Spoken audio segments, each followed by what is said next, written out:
उपलब्धता है। ये मेन हमने कैसे किया? ये मेन हमने किया पिछले 3 से 4 सालों में हमने बहुत चीनी एक्सपोर्ट किया। पिछले साल तो हमने रिकॉर्ड कायम किया 71 लाख टन। इस साल भी जो हम लोग कर रहे हैं करीब 50 लाख टन का हमने कॉन्ट्रैक्ट कर लिया है और हम एक्सपेक्ट करते हैं कि 60 लाख टन इस साल भी करेंगे। पिछले दोस्तों, अगर आप बाज़ार में अपना पैसा इन्वेस्ट करना चाहते हैं तो अभी जुड़े एंजल ब्रोकिंग के साथ में, क्योंकि यहाँ आपको मिलती है एक अच्छी एडवाइस और भरोसेमंद सर्विस, और यहाँ अकाउंट ओपन करना भी है बिल्कुल फ्री ऑफ कॉस्ट। तो आज ही जुड़े एंजल ब्रोकिंग के साथ में। अकाउंट ओपनिंग लिंक डिस्क्रिप्शन में है।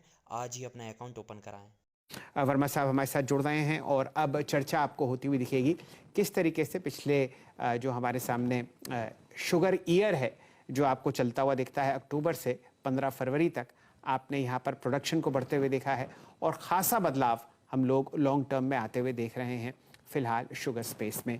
अविनाश वर्मा साहब नमस्कार, स्वागत है आपका। बताइए किस तरीके से आपके सामने ये शुगर ईयर रहा, हाइलाइट्स बताइए और ये कहिए बताइए कि किस तरीके से यहाँ पर प्रोडक्शन आपको बढ़ता हुआ दिखा, क्या कॉस्ट वेरिएबल्स रहे और यहाँ से आगे क्या? जी नमस्कार। पहले तो ये बताऊं कि सॉरी, लास्ट 3 इयर्स के कंपैरिजन में हम लोग काफी स्टॉक्स कम कर लिए हैं। अगर 3 साल पहले की बात करें, 1 अक्टूबर मेरे ख्याल से 2019, तो 148 लाख टन का ओपनिंग स्टॉक्स था और काफी बड़ा बर्डन था। हमें करीब 55 या 60 लाख टन कैरी करना चाहिए एज ऑन 1 अक्टूबर, तो बहुत ज्यादा था। तो वो हम कुछ एक्सपोर्ट किए, कुछ हमने एथेनॉल में डाइवर्ट किया, नया शुगर केन, और आज के दिन में 1 अक्टूबर 2021 को वो 148 लाख टन को करीब 82 लाख टन में 82 लाख टन पे हमने घटा के लाया है। और इस साल जो हमारा प्रोडक्शन, एक्सपोर्ट और एथेनॉल में कन्वर्जन है, by the end of this year, मतलब कि अगले साल की जो मेरी शुरुआत होगी 1 अक्टूबर 2022, हम एक्सपेक्ट कर रहे हैं कि वो स्टॉक बैलेंस करीब 60 या 65 के बीच में 60 से 65 लाख टन पे आ जाएगा। सो 148 लाख टन करीब 60 से 65 लाख पे आ जाएगा। तो बहुत बड़ी हमारी उपलब्धता है। ये मेन हमने कैसे किया? ये मेन हमने किया पिछले 3 से 4 सालों में हमने बहुत चीनी एक्सपोर्ट किया। पिछले साल तो हमने रिकॉर्ड कायम किया 71 लाख टन।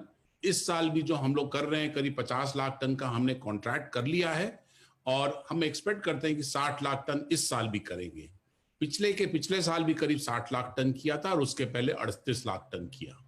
सेकेंडली, जो हमारी सरप्लस शुगर केन प्रोड्यूस होती है, जो 3 साल पहले हमें सरप्लस शुगर केन से सरप्लस चीनी ही बना पाते थे, पिछले 3 सालों में हमने कैपेसिटी अपनी बढ़ाई है, एथेनॉल प्रोडक्शन कैपेसिटी, और हम ज्यादा से ज्यादा शुगर केन और बी हेवी मोलासेस को डाइवर्ट करने की क्षमता बढ़ा रहे हैं। 2 साल पहले करीब 8 लाख टन शुगर इक्विवेलेंट हमने डाइवर्ट किया एथेनॉल में। पिछले साल करीब 20 लाख टन हमने डाइवर्ट किया एथेनॉल में, और इस साल करीब 34 लाख टन सरप्लस शुगर जो बनता वो नहीं बना के हम एथेनॉल में डाइवर्ट कर रहे हैं। और जैसे जैसे हमारा कैपेसिटी बढ़ते जाएगा, काफी इन्वेस्टमेंट हो रही है एथेनॉल प्रोडक्शन कैपेसिटी, हम एक्सपेक्ट कर रहे हैं कि अगले 2 साल में मेरी जितनी सरप्लस चीनी बनती है करीब 60 से 70 lakh ton over and above हमारी requirement depending on sugar cane production, वो पूरा का पूरा हम डाइवर्ट कर पाएंगे एथेनॉल में। हमें शायद एक्सपोर्ट करने की जरूरत ही नहीं पड़े 2 साल के बाद, जरूरत भी पड़े तो 10 लाख 15 लाख टन करें। और इसीलिए हम एक्सपेक्ट कर रहे हैं कि हम लोग एक बहुत ही बैलेंस्ड और इक्विलिब्रियम पोजीशन में आएंगे जहां हमारी डिमांड और सप्लाई मैच करेगा, thanks to my surplus sugar cane getting diverted into ethanol. Ethanol वाला एक बहुत बड़ा प्ले है, लेकिन sugar as an industry largely क्योंकि ये ग्लोबल कमोडिटी है तो इंपॉर्टेंट रहता है समझना कि विश्व भर में क्या हो रहा है और प्राइसिंग का ट्रेंड क्या बनता हुआ दिखाई दे रहा है। हम बड़े पैमाने पर एक्सपोर्ट कर रहे थे क्योंकि ग्लोबल शॉर्टेज थी। ग्लोबली प्रोडक्शन की स्थिति क्या है एंड इसका क्या इम्पैक्ट प्राइसिंग पर रहेगा गोइंग फॉरवर्ड? जी, अगर आपने फॉलो किया है तो ब्राजील में काफी खराब वेदर रहा है।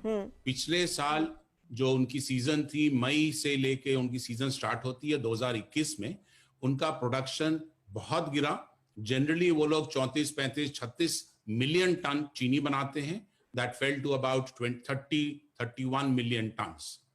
पिछले साल अगेन उनकी जो रेनफॉल काफी खराब रही है, उनकी जो वाटरिंग है वहां इरिगेशन बहुत कम है शुगर केन का, so they are dependent on rainfall, वो भी बहुत अच्छा नहीं रहा है। इस कारणवश 2022 में भी जो उनका शुगर केन क्रॉप रहेगा वो बहुत बेहतरीन नहीं रहेगा। वो भी प्रोडक्शन जो यूजुअली वो 37-38 मिलियन बनाते थे उतना नहीं बना पाएंगे, 30 या 31 मिलियन बना पाएंगे, जिसके कारण उनकी जो एक्सपोर्ट की क्षमता है वो कम हो रही है।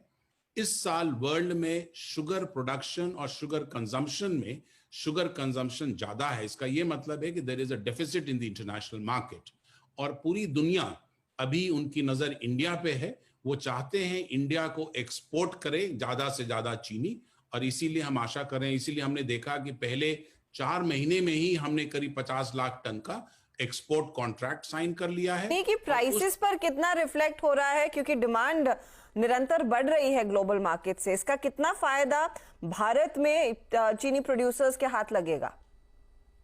जी, जैसा मैंने बताया कि पिछले 3 सालों में तो हम लोगों ने हर साल 60 लाख 70 लाख टन चीनी एक्सपोर्ट किया है, और इस साल फिर एक्सपेक्ट करते हैं कि 60 लाख टन चीनी एक्सपोर्ट कर पाएंगे, which is a record in itself. 60 lakh 70 lakh आसान नहीं होता है for a country like India.